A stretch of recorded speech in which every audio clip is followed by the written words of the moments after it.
O sol está forte, de repente começa a chover, o tempo esfria. Algumas pessoas apresentam uma certa irritação no nariz, com queixa de coceira, coriza e até ressecamento. Uma alternativa, usada por muita gente, é o descongestionante nasal, o que, segundo os médicos, nem sempre é a melhor escolha. A médica Renata Ferraz, que é otorrino, vai tirar algumas dúvidas para a gente. Boa tarde, doutora Renata. O uso indiscriminado do descongestionante nasal, ele pode prejudicar a nossa saúde? Boa tarde. Pode sim. O descongestionante, como ele é vendido nas farmácias e difundido aí na população, é toda medicação que de alguma forma causa a desobstrução, a descongestão do nariz.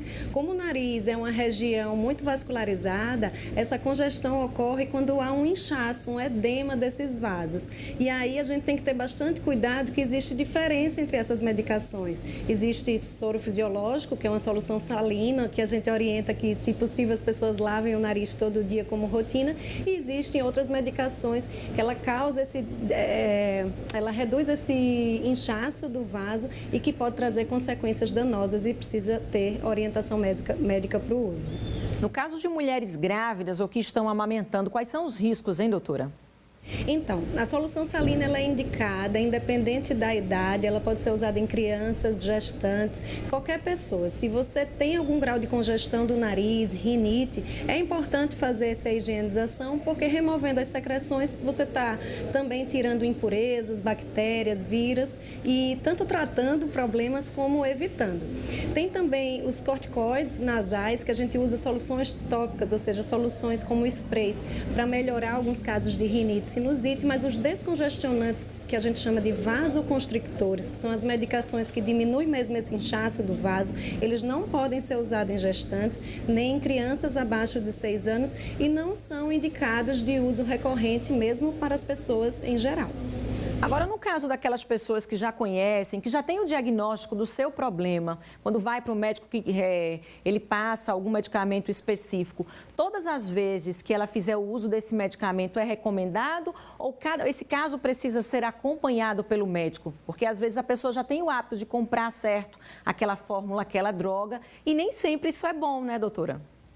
Isso, tudo precisa ter uma orientação médica, então tenha o seu otorrino aí de referência e tire suas dúvidas. A lavagem nasal realmente essa você pode comprar e manter-se fazendo, mas o uso de qualquer outra medicação precisa de orientação médica, principalmente do vasoconstrictor. Se você tem rinite recorrente, sinusite, acaba que você precisa usar com mais recorrência algumas medicações, mas o teu médico vai te orientar. Mas você mesmo frisou, e eu quero aqui reforçar, que não uma prescrição, ela não vale para todas as situações, então precisa realmente ser reavaliada, porque você pode estar usando alguma coisa indiscriminadamente, trazer problemas para você mesmo.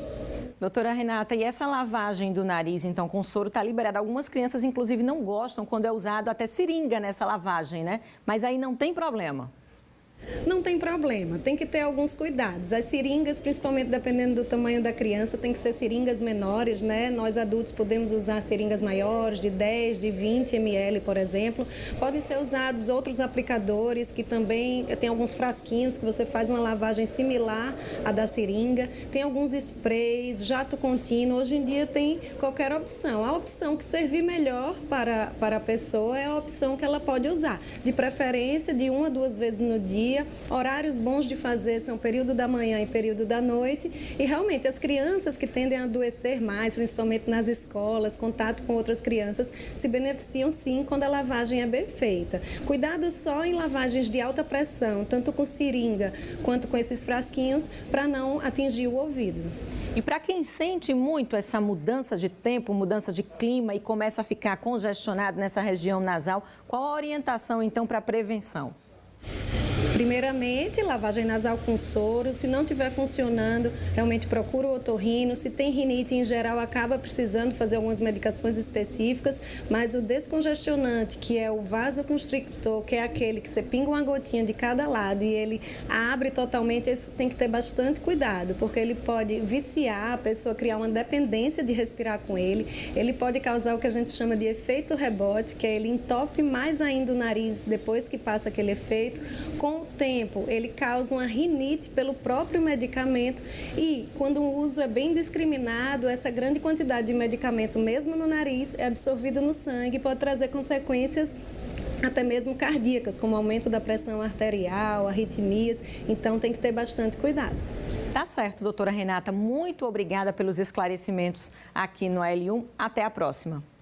Obrigada.